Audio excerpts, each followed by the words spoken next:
হ্যাঁ, তার কচুরি বানার উপর দিয়ে। একদিন আমার কমেন্ট করছে যে আমার পায়ের নিচে কি মাটি না পানি।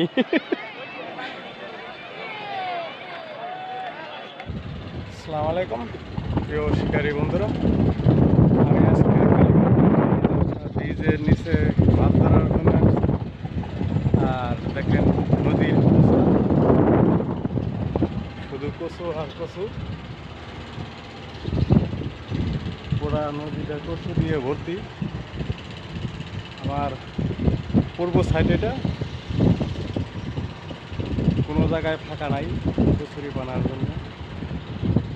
আমরা এখানে এই ব্রিজের পয়ের মধ্যে ট্যাংরা গুলশা মারার জন্য আসছি। ট্যাংরা গুলশা অলরেডি 2-3টা পাইছি, কিন্তু কচুরি বানার জন্যে বসি ফেলাইতে পারতেছি না।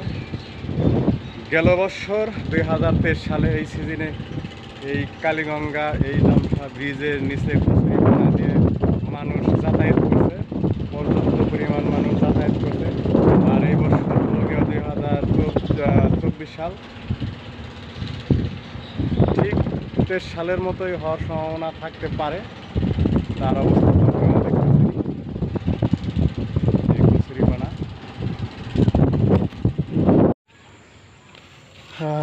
আজকের আমাদের গুলশা মাছ ধরা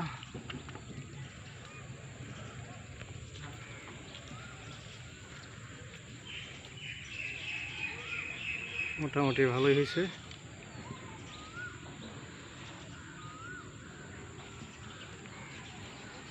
হলে গ্যাজাম সার্ভিসে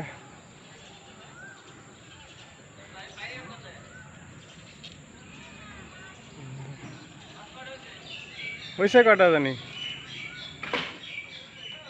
কচু আর কচু।